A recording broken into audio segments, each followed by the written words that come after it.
Okay, good afternoon. I'm Nick Spencer-Skeen, SEO of Lunaro Markets Limited in the Abu Dhabi Global Markets, ADGM, regulated by the FSRA as a Cat 2 entity, and I'm also Director of Lunaro Financial Services Limited in the UK, which is regulated by the FCA as a 750k entity. I'd like to welcome you all to our second webinar this year, held in conjunction with the CME Group, and introduce our host today, Alex Mahoney. So Alex is the head of macro trading strategy at AlphaPix. That's a cross-asset investment team. They provide easily digestible institutional level research and trade ideas to their 10,000 plus subscriber base, who includes institutions, corporations, and retail clients. Alex previously spent 7 years at Citi, where he served as an FX sales trader. So he also holds a master's in finance degree from the University of London, alongside his investment advice diploma, IAD, from the Chartered Institute of Securities and Investments. So if you have any questions, please post them in the chat, and what we'll do is we'll try and cover them in the Q&A section at the end of the event. And that's it from me at the moment. I'll speak to you all later. Over to you, Alex. Fantastic. Thanks, Nick. And good afternoon, good morning, or good evening, depending whereabouts in the world you're located. So today, wanted to have a look at commodities primarily, because beyond equities, which I know is a very heavily traded asset class, we wanted to talk through commodities, the role they play, why it's relevant to be discussing them, and how they sort of fit into portfolios. And it's an incredibly relevant time to be discussing commodities, given the events that we've seen in Q1 so far this year. So if we move on to our next few slides, please, Vinu. Yeah, we can keep going. Fantastic. So we're going to look at three main avenues this afternoon. We're going to look at the role of commodities, so how we should understand or look at commodities when we're thinking through a trading lens. We're then going to look at the product dynamics of commodities, because they do have some interesting nuances which really need to be understood before, or even for experienced traders. And then we're going to look at some of the implementation strategies that certainly we use at AP, and that can be translated into other traders' books. So let's have a look at the role of commodities and go on to our next slide. Thanks, Vinu. Brilliant. And then one more, please. So the quote that I often use when trying to talk about commodities and equities is this one, in that equities tell you what the market thinks, commodities tell you what the world is doing.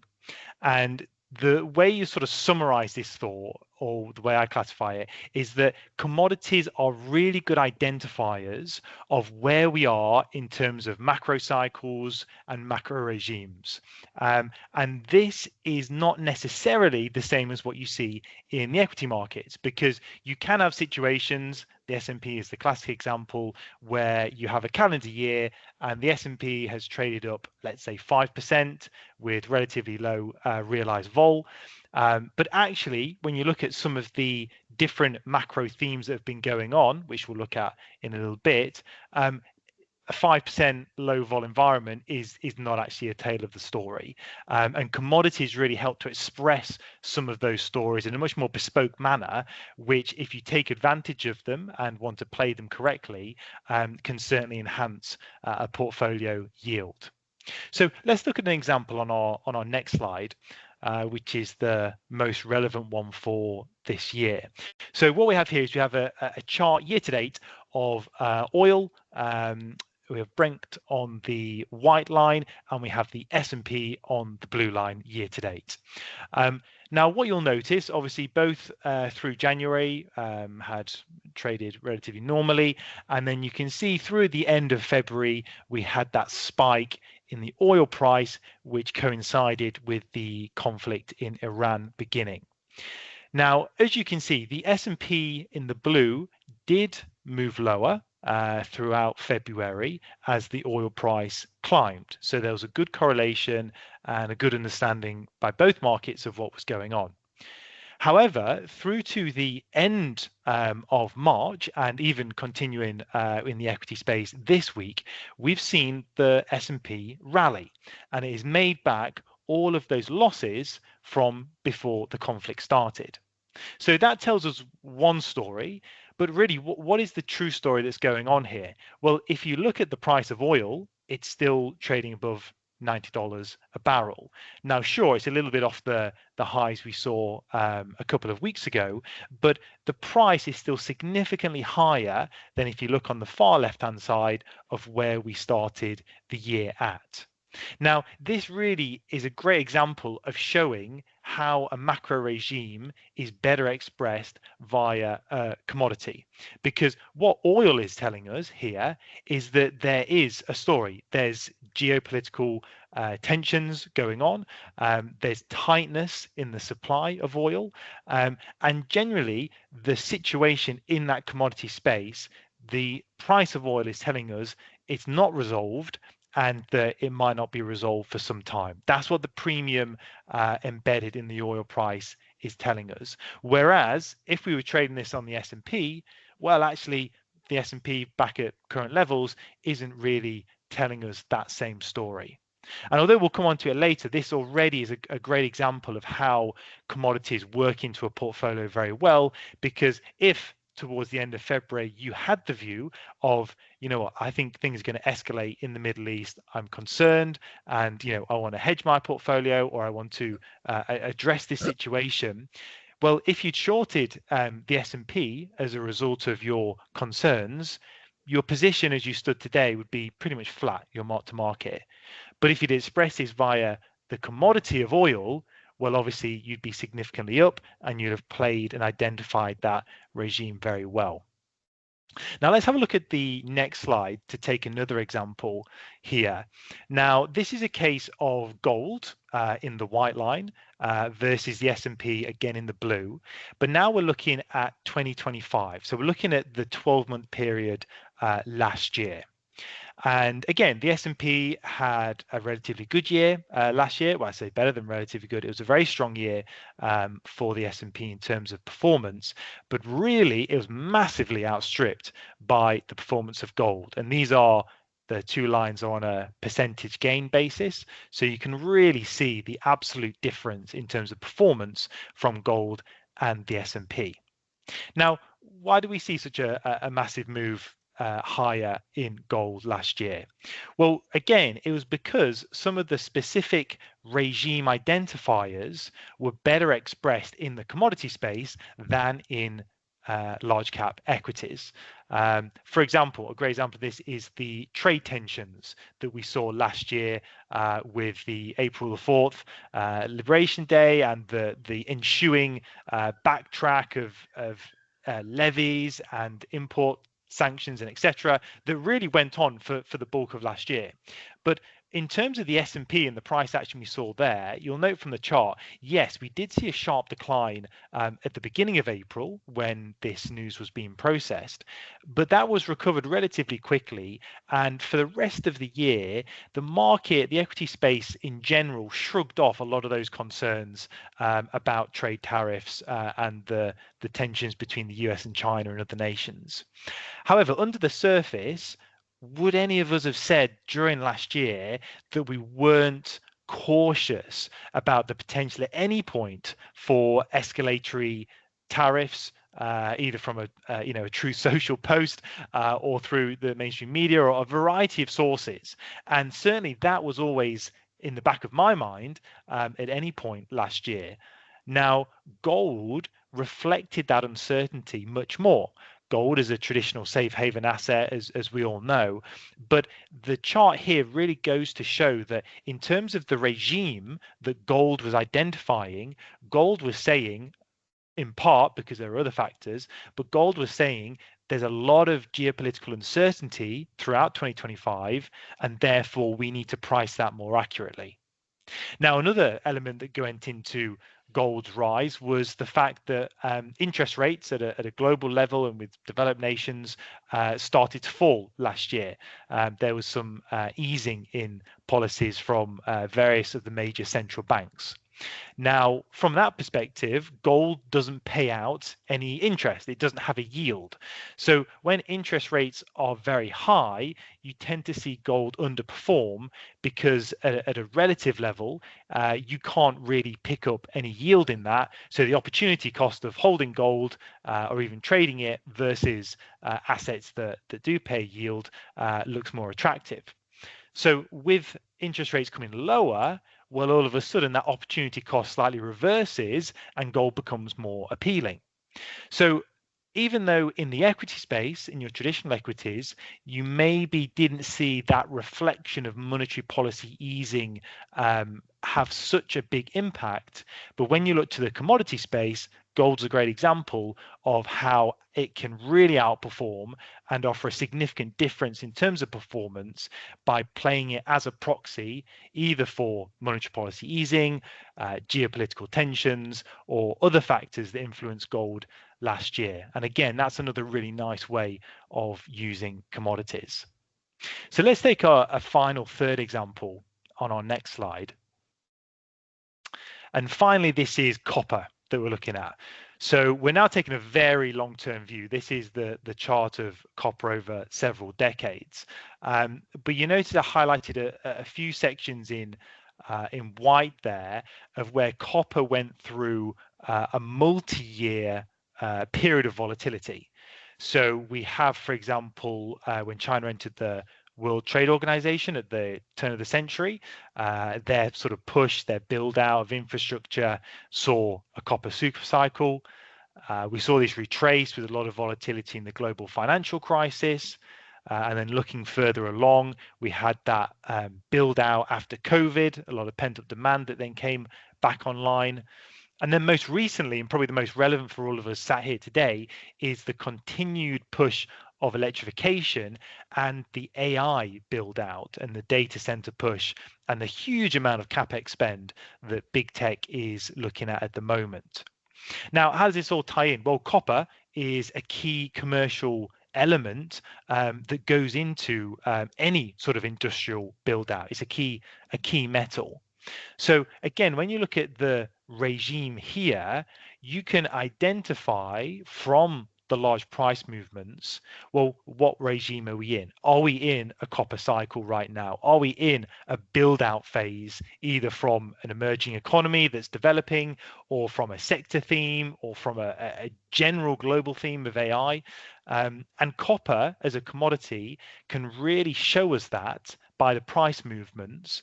Whereas if, again, you overlaid this with maybe different sector ETFs in the equity space, you wouldn't get as clean of a picture of how the commodity price action was moving. So 3 examples there, oil, gold, copper, of really showing how commodities can be used to really identify what's going on in the markets over and above what equities necessarily tell us. So let's now go on to our next section, if we can, which is, so this is a summary slide just summarizing what we spoke about there, of how commodities are a clean expression of macro regimes, allowing us to identify the themes, exploit them, diversify our portfolio, and get specific exposure. So let's go on to our second section of product dynamics.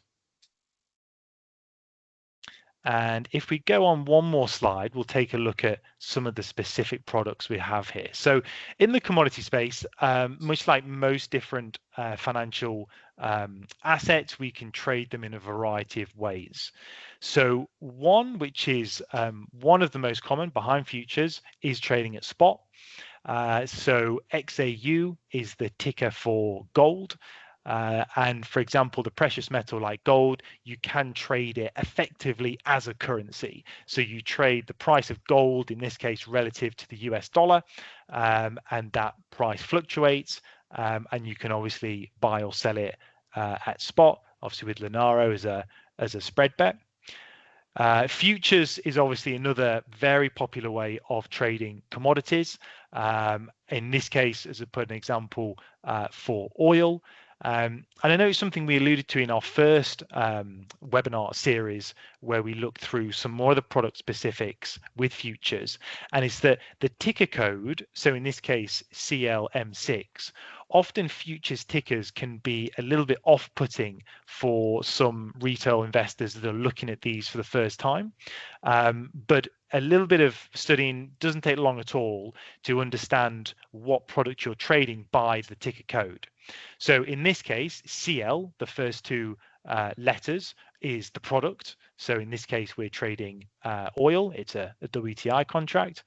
M tells us the specific month that we're trading. And then 6 tells us the ending year. So it's a 2026 contract. So you can easily, once you understand the product codes, get a lot more comfortable when looking through different futures contracts. For commodities, ETFs and ETCs are also very popular.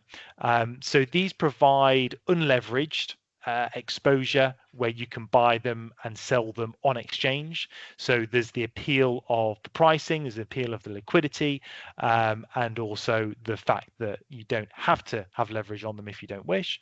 SLV is the largest and most popular silver ETF, as an example, that can be bought and sold. And then the last one is options. So the predominant way we sort of look to trade them is options on futures. So you can buy calls and puts on the relevant futures contract, which again does provide leverage exposure. But the nice element with an option is that you can cap your potential loss if you're buying an option with the amount of premium that you pay. So that's an appeal for that element. Now, if we go on to the next slide, I'd probably say this is the biggest part when trying to understand and trying to nail down commodity futures. And really, the point we're trying to look at here is the fact that commodities can either trade in backwardation or in contango. Now, you might sort of have a look at these two and think what's going on here. But again, the jargon might be a little bit confusing, but it is relatively straightforward. So let's have a look at contango, because that's the most common type of commodity future curve to look at. And in this case, you can see I have the CME strip of gold here. Now, what you'll notice is that the April gold contract, the front month, the most liquid one, is trading around 47.50. But if you scroll down and have a look at the October contract in the future, it's trading around 48.50. So there's around $100 worth of difference of me buying the April contract versus the October contract. And so simply put, when the spot price or the near-term futures contract is lower than the far dated contract, we say that that commodity is in contango.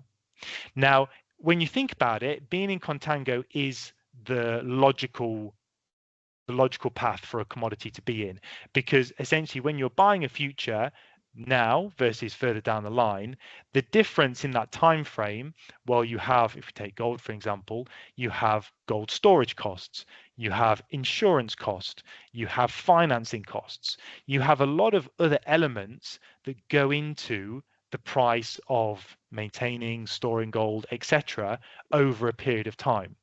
And so therefore that $100 difference in effect is the cost of looking after that commodity. Now, if I buy it now, I don't have that cost, but if I want to buy it for October, well, that cost has to be built in to the price that I'm paying. Now, the flip side of that is backwardation, which is where the front contract or the spot contract is higher than a later dated contract. Now, again, it's very relevant. It's a great example right now because we have the strip of oil futures in our table here. And you'll notice when you compare the May contract around 95 versus, for example, going down to the end of the year at around 74, that the price of oil right now is significantly higher than the price of oil further down the line. Now, you might think, well, does that make sense given that there are costs of holding oil, etc., etc.? Well, in this case, you get positive carry. You're almost paid to hold oil now relative for the future. And really, commodities go in backwardation when supply becomes really tight, or when the market has a huge amount of demand for the product right now. And in oil, obviously, that's clearly the case. People want oil now. People they're not bothered about getting oil for December.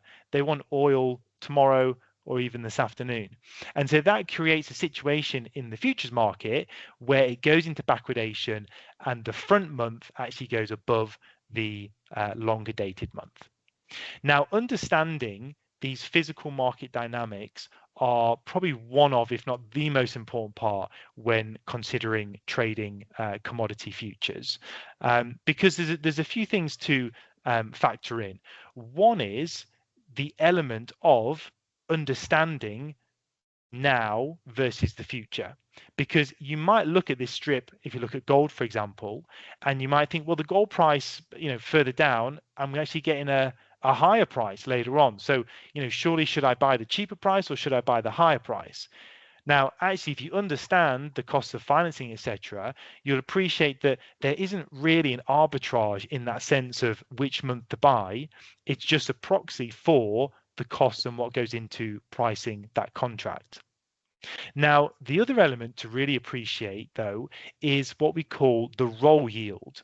So again, let's take the gold for an example. Let's say you buy the April contract and you decide, actually, I want to keep this position on for the future.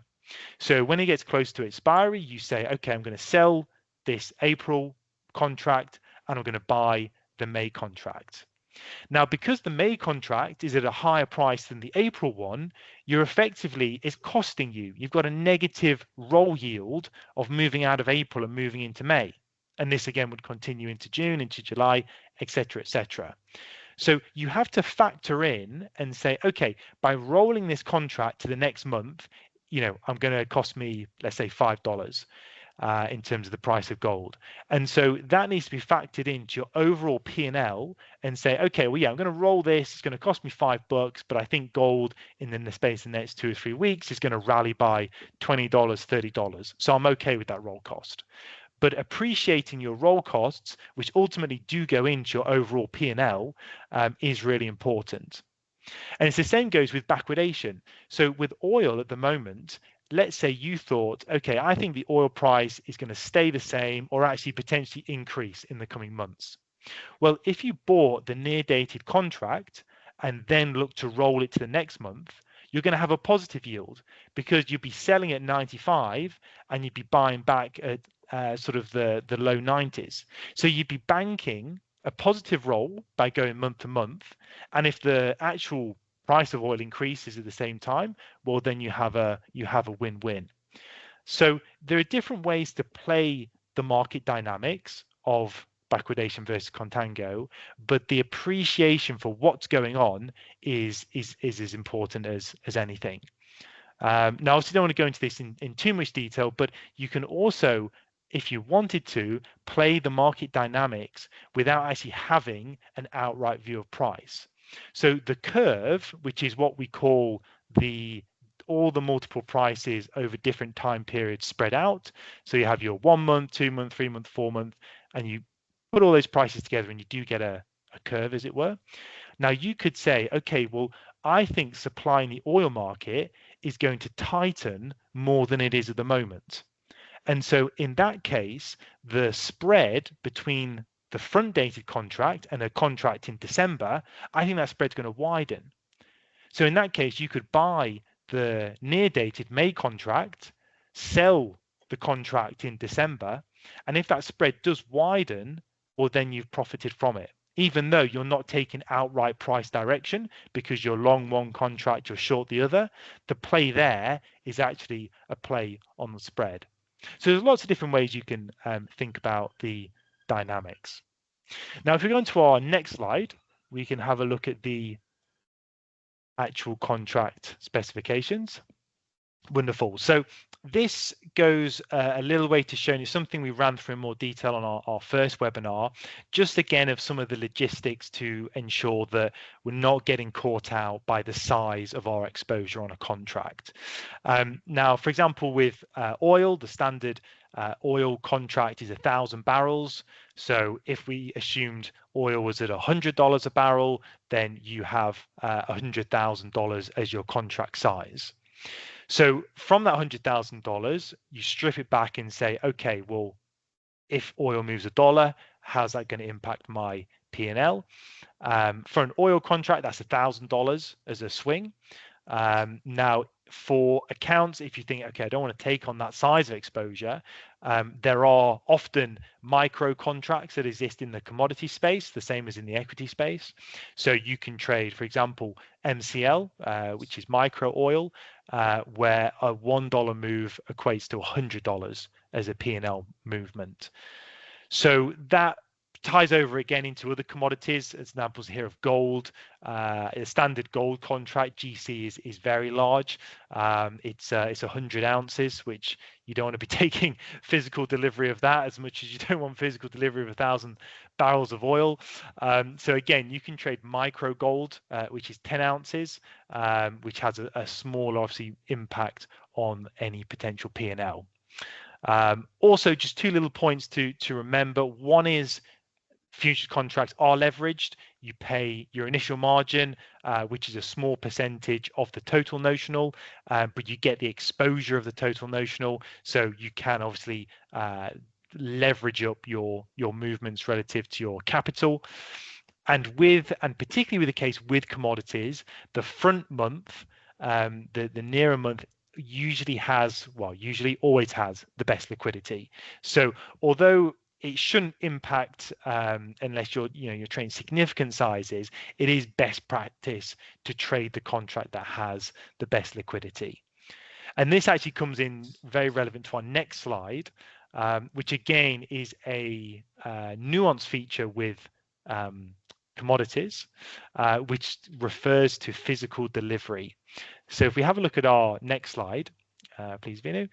So with commodities, as you referenced before, you don't want to take physical delivery of any, if you're taking physical delivery of softs, soybeans, coffee, or, if you're taking delivery of precious metals, it's not really what 99% of speculative traders are doing or trying to achieve. So there's a couple of elements to bear in mind. Fortunately for most brokers, they will, it's not in their interest operationally for the client to be taking physical delivery. So typically if you do get close to delivery notices, they will notify you and let you know. But essentially, it's good to remember the two terms. The first is the first notice day, FND. So the first notice day is when you can be potentially issued for delivery and assigned for delivery. So certainly my rule of thumb is that I never trade. I always exit or roll a position typically a week before the first notice day. It varies a little bit depending on the commodity you're trading, but certainly I never leave it any sort of close working days to FND. Now, there's a few reasons for this. One is, the primary one is you don't want physical delivery. The other one is we spoke about liquidity being in that front month. Now, what you tend to see is in the weeks leading up to FND, the liquidity shifts. Obviously, people are selling that contract and then they're buying the next one, and the liquidity moves over to that next contract. So I don't want to be stuck holding an illiquid contract where maybe the pricing's not that good, the bid offer spread's wide. I want to make sure I'm moving with the most of the rest of the market into that better contract. And then the second one is the last trading day, which is the final day that the contract trades. as I mentioned here, liquidity is usually very thin by this point, and definitely you don't want to be anywhere near this contract on the last trading day.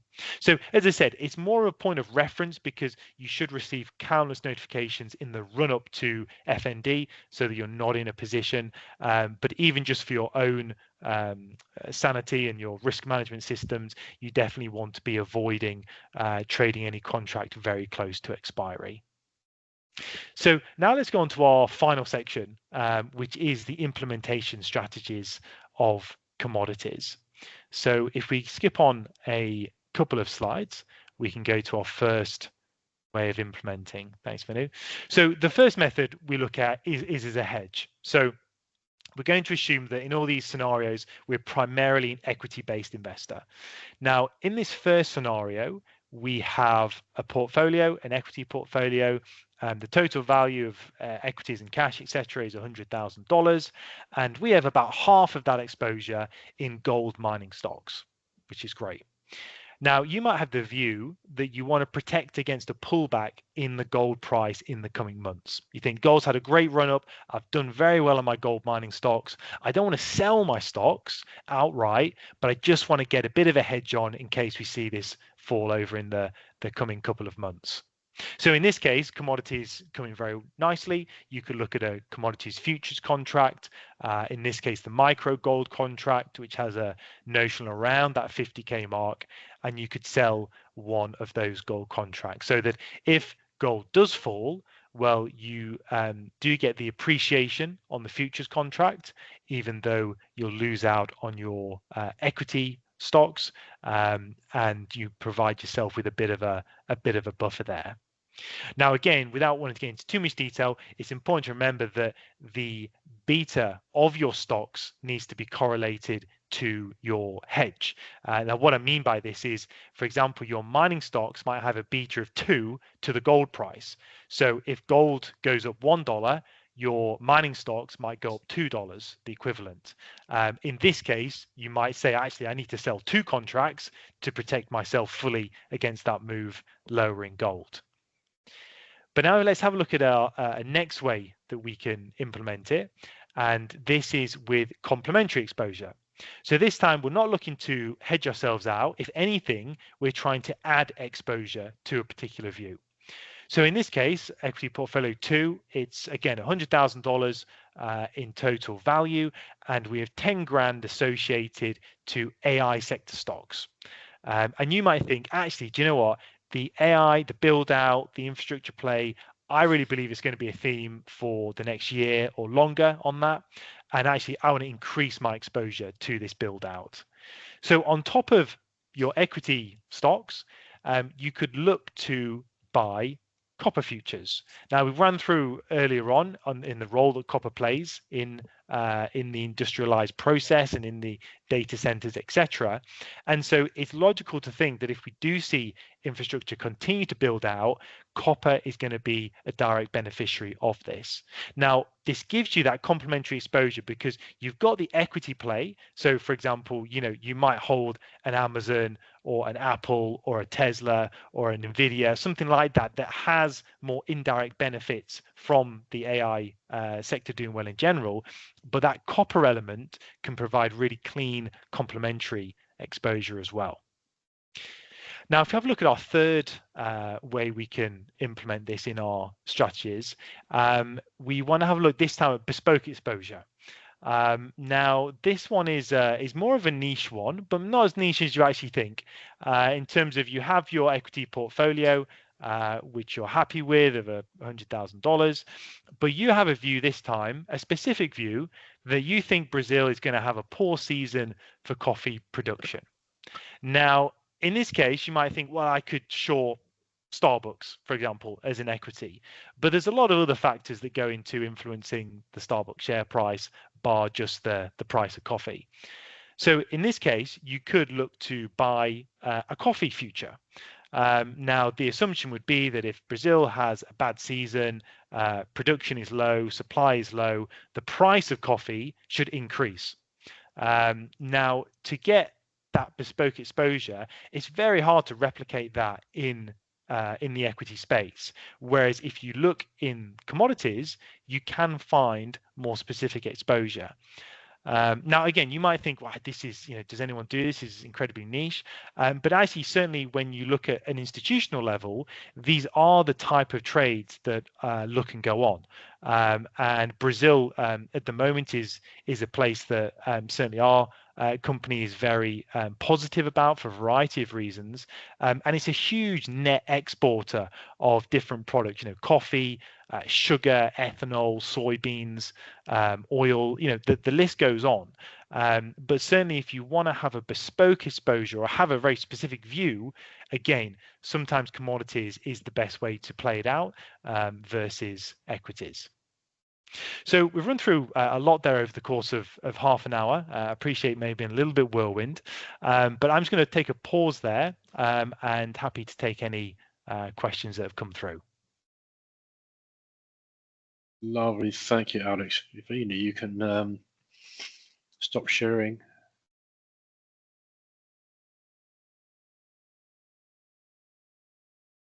Okay, well, there's a couple of questions coming already, Alex. The first one is there value in physically holding commodities like gold rather than via a financial contract?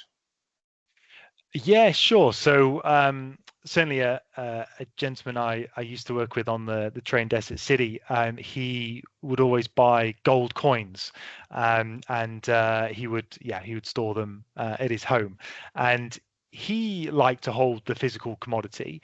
Now, the benefit and the way I'd say actually holding the physical commodity, gold or other elements, is one is if you're an investor rather than a trader. So if you're looking at having a buy and hold position over the course of 12, 24 months onwards, then certainly holding the actual commodity can be advantageous, especially if if we're talking about something like gold, and you have your own safe or an area to securely sort of hold it. Then you're not having the financing costs, you're not having other related costs associated with the asset, and so you can just sit on it and wait for long-term appreciation if that's your view.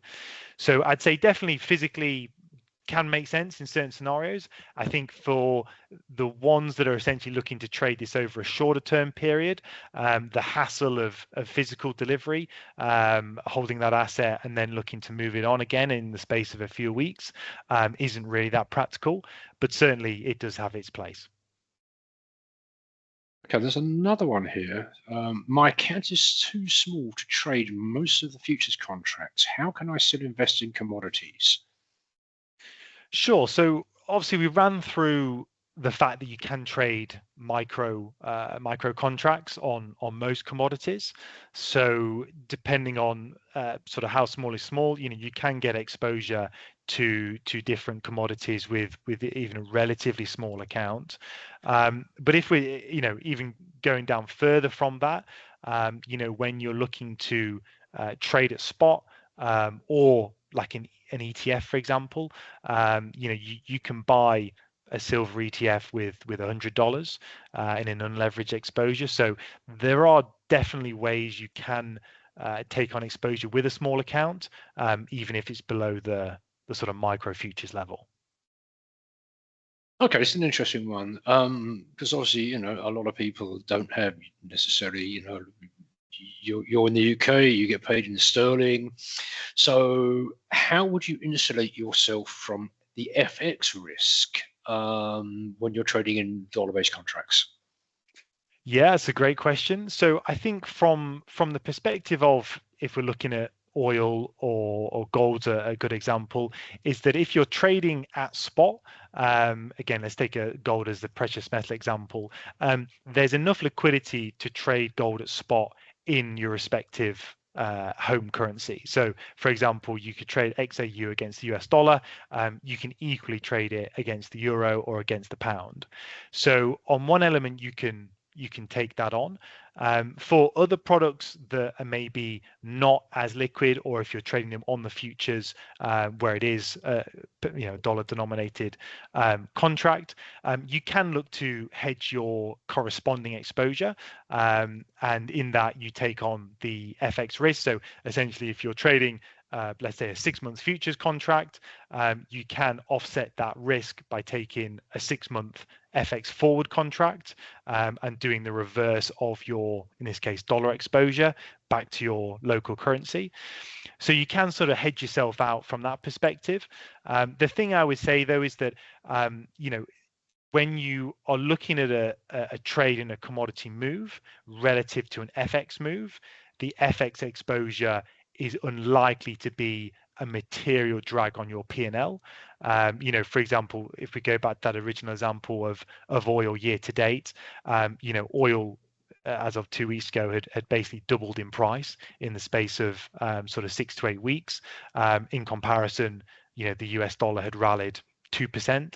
So the magnitude of moves means that, yes, hedging your FX risk is always important, but if you're targeting a move in a commodity over a short period of time, the FX is unlikely to be a material drag on your P&L. Okay, this is an interesting one. I'm not sure how you answer this. How do you integrate commodities into a multi-asset strategy while maintaining consistent risk-adjusted returns? Yeah, that's a great question as well. I like that. So our portfolio at AP is multi-asset, is cross-asset. So in terms of your risk-adjusted returns, the way we look at it is that you want to sort of filter at one level by an asset class, and commodities sits by itself as an asset class relative to equities, fixed income, and other elements. But also you filter it down by your exposure. So as we looked at before, is that you may have equities and you're holding mining stocks. Now, even though that's an equity classification versus, let's say, a gold commodity future, you're still doubling up on your exposure, in this case the gold.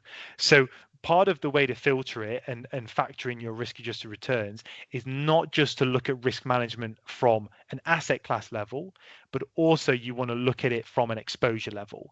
And so if you have complementary exposures across equities, across commodities, then you need to effectively factor that in to your overall risk profile, so that you don't have excessive exposure to gold, and you look to trim that by asset class to ensure that you're not breaching limits or effectively ruining your chances of returns. And the other thing I would say on that for risk adjusted returns again is just noting down when you're trading futures or when you're trading any leverage products is actually factoring in, okay, I hold X contracts of this, but what is my true exposure? If I see a drawdown of X on a leverage product, how is that going to impact my returns relative to an unleveraged cash equity that I've purchased? Okay, these are getting more difficult, these questions, by the way. So it's how do you determine the optimal allocation to commodities within a traditionally equity-heavy portfolio without materially increasing overall portfolio volatility? Sure, that's a great question. So I think in terms of looking at a percentage allocation, it's obviously there's no sort of set answer for this. A lot of it depends on your risk tolerance as an investor. As an example, depending on if it's your personal portfolio you're looking at, your age, for example, the younger you are, the more likely is your portfolio is going to be stacked heavier towards equities than it is to fixed income. And in that scenario, you can argue that you should have more commodity exposure, which is by its nature higher beta and has a higher risk profile in general. But for a younger investor, there's more time to be able to take on higher risk portfolio than if you're in your 60s, 70s, retired, etc. So part of the allocation comes on your risk tolerance, your risk appetite, your age, etc. And also the other element is your goal. Is your portfolio built as a passive or relatively passive portfolio that you want to hold for a long period of time? Or would you classify yourself more as a short-term trader that's very happy to take tactical exposure over the space of a week or two? Because again, commodity exposure fits in way more towards short-term trading than it does to take in a 5 to 10 year time horizon view on a passive portfolio. So I'd say those are a few factors that go into weighing up what percentage you should have of commodities in your portfolio. But yeah, there's no specific cut and dry percentage. Okay, look, I think we have reached the end of the Q&A section. So, I'd like to just say, thank you, Alex. It's been a pleasure having you host again and Alpha Picks. Of course, very big thanks to the CME Group, and a big thank you for everybody who's joined us today. So, we'll see you all in a month's time, and enjoy the rest of your day, everybody. Thank you so much for joining us today. Thank you.